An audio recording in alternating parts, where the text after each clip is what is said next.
va revenir, on va commencer par l'affaire Jubilard, puisqu'après avoir fait ses aveux, Cédric Jubilard a conduit hier les gendarmes à l'endroit où il affirme avoir enterré le corps de son épouse Delphine.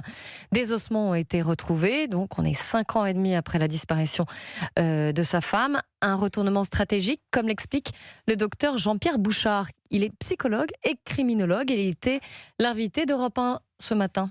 Il a une deuxième chance en faisant appel et peut-être attribution de ne pas risquer d'encourir la même peine avec la même défense. Donc on voit l'apparition de ce retournement à 180 degrés où il avoue pas avoir tué sa femme. Il y a une causalité en quelque sorte avec la mort de sa femme, ce qui est très différent, ce qui peut faire penser, qui peut contester l'intentionnalité d'avoir commis cet homicide. Pour qu'une infraction soit constituée, il faut l'élément matériel, mais il faut en même temps qu'il y ait un élément moral. Et cet élément moral, c'est l'intention de tuer. S'il n'y a pas intention de tuer, évidemment, la peine encourue est bien moindre.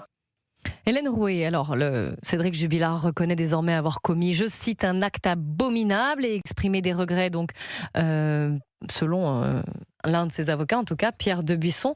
Ces regrets, vous y croyez ? Pas une seconde.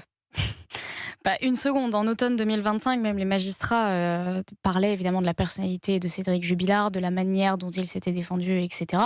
Et ils disaient, il n'y a aucun remords, aucune empathie. C'est une personnalité qui est quand même très très spéciale, Cédric Jubilard. Et bien sûr que non, moi, il m'apparaît, c'est d'une évidence absolue que son but, maintenant qu'il a été condamné en première instance à 30 ans de réclusion criminelle, il va essayer d'obtenir une peine de 24-25 ans en se disant « je vais collaborer avec la justice, je vais dire la vérité, je vais montrer où est son corps, etc. Et je vais essayer de faire passer une espèce de repentir, comme si je regrettais ce qui s'est passé, pour tout simplement gagner quelques années. » Parce que quand on regarde, si sa peine est réduite en appel à 24-25 ans, il en a déjà fait 5-6. Donc en fait, il va se retrouver à pas si vieux que ça, avec seulement, je mets des gros guillemets, 20 ans de réclusion criminelle encore à faire. Donc en fait, il aura une vie après la prison. Je pense que c'est assez clair que sa stratégie, elle est uniquement là et on n'est pas du tout sur un véritable repentir. Quand il dit je veux que mes enfants aient une vraie sépulture pour leur maman, j'ai vraiment du mal à y croire au vu de tous les rapports psychologiques, au vu de comment il s'est comporté ces 5 dernières années. Pour moi, c'est évident. Alors on verra bien sûr si les ossements retrouvés peuvent parler. Oui, encore une fois, 5 ans et demi après les faits, on verra ce qui se dit ou pas, si on arrivera à déterminer ce qui s'est passé cette nuit-là, et si bien sûr aussi il y a eu préméditation, puisqu'il avait parlé, il avait menacé en tout cas. Il en avait même échangé ça avec sa maman. Ouais. 3 semaines avant, il avait échangé des messages avec sa mère, et puis en substance, il lui disait « elle m'énerve, j'en peux plus, je vais la tuer ». Et en fait, sa mère avait répondu sur le moment, elle avait dit quelque chose du style « ah, mais t'es con ». Et en fait, sa mère avait même dit au procès « j'avais pas du tout pris la mesure de ce qu'il était en train de me dire, et jamais j'aurais pensé que… » Enfin, je pensais que c'était une phrase comme ça. J. William Goldnadel, en tant qu'avocat, qu'est-ce que vous pensez de sa stratégie de défense, sa nouvelle stratégie de défense ? Ce n'est pas l'heure de connaître M. Jubilard, mais je dois avouer que son repentir manque un peu de spontanéité. Hein.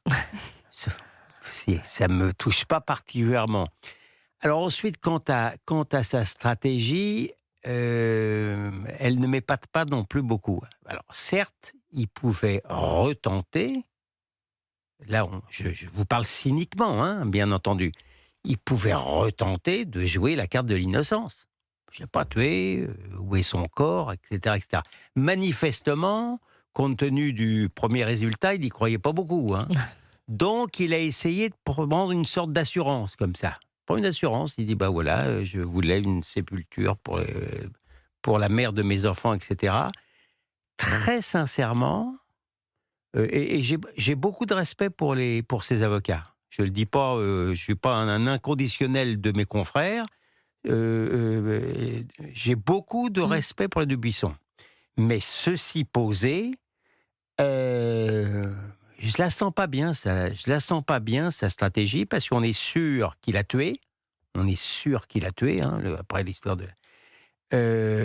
même si c'est pas parce qu'on dit que je vais la tuer. Bon. Ah non, mais tout à Oui, fait. c'est pas ça qui me convainc. Hein. Mais même sans corps en première instance, les magistrats étaient déjà persuadés que c'était lui. à supposer même, parce que j'ai cru d'où la peine, comprendre. d'ailleurs. D'où les 30 ans. J'avais cru comprendre qu'il plaiderait davantage le crime passionnel, enfin voilà, la dispute, etc. Il fut un temps, vous savez, à la fin du 19e siècle, hein, dans les crimes passionnels, on était acquitté. Hein. Les choses ont changé. Donc, de ce point de vue-là, sa stratégie, je la sens pas bien. Voilà.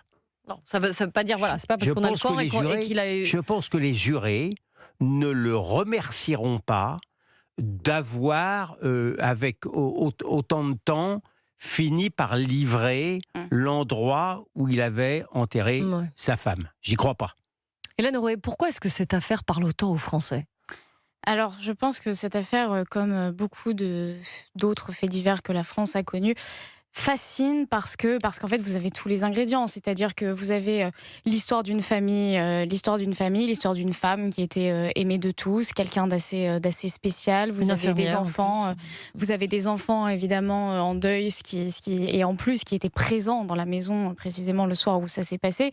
Donc en plus vous avez vraiment tout le côté lugubre, très glauque et par ailleurs absolument tragique. Et puis surtout, vous avez le mystère. En fait, comme on n'a pas su pendant des années et des années où était le corps, vous avez la personnalité absolument fascinante de Cédric Jubilard, terrifiante, hein, mais fascinante. Et en fait, vous avez justement pas ses aveux. C'est-à-dire qu'on a toujours, quand la personne n'avoue pas, évidemment, on se dit toujours « et si ?»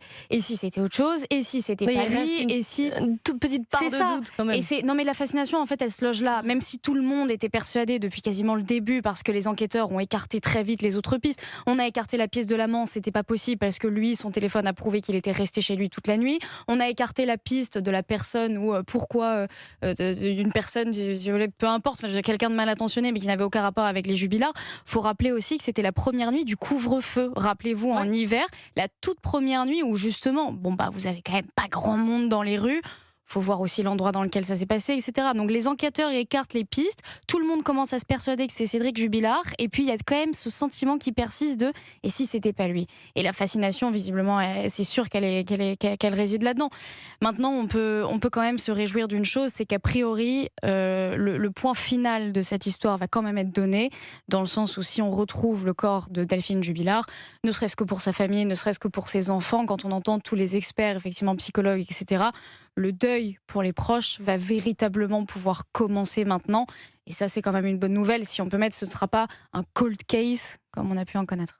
Oui, on a au moins une part de vérité pour l'instant et au moins un corps sur lequel se recueillir, en tout cas pour les proches. Il y a d'autres affaires où c'est pas le cas. Oui, effectivement. J. William Goldnadel, puisqu'on parlait de fascination avec vous, Hélène Roé, est-ce qu'à votre avis, vous qui avez suivi toutes ces affaires, pour certaines en tout cas, est-ce qu'on est plus fasciné par les monstres ou par un monsieur tout-le-monde qui pourrait commettre un crime ? Non, mais c'est embêtant avec Hélène Roé. Pourquoi c'est embêtant ? L'inviter en même temps que moi, parce qu'elle dit les choses qu'il faut dire. Non, c'est Jubilard. Oui, mais vous pouvez bien compléter. Non, c'est Jubilard par son déni qui a donné une valeur mystérieuse à cette affaire. Si dès le départ il avait avoué, il n'y aurait pas eu la même affaire Jubilard. Tout à fait, oui. C'est certain. Là, il y avait moins de fascination. C'est lui qui a fait monter la cote. C'est sa personnalité. Peut-être aussi à sa personnalité, je ne sais pas. Mais bon, donc à partir de là, je pense que il est possible que maintenant que les choses sont sues, qu'on va peut-être moins s'intéresser à cette affaire lorsqu'elle sera plaidée. Je ne sais pas. Ça ne veut pas. D'accord. Mais est-ce que vous savez si le procès en appel qui était prévu le 21 septembre, je crois, à Toulouse, comment ça va se passer là ? Forcément, il y a eu ces fouilles qui sont encore en cours. On est au 2e jour. Il va y avoir des expertises. Est-ce que quand même on s'achemine vers un report de ce procès ? Ça a la tête d'être reporté, hein, très sincèrement. Oui. Il faut attendre le résultat des expertises. Je ne vois pas très bien comment une affaire peut être prise le 21. Surtout s'il y a des reconstitutions. Moi, à mon avis, elle va prendre 1 an dans la tête, cette affaire. 1 an ? Ah oui, vous savez, il y a d'autres audiences aux assises et tout. Donc, il y a un calendrier, etc. Moi, ça peut prendre 1 an.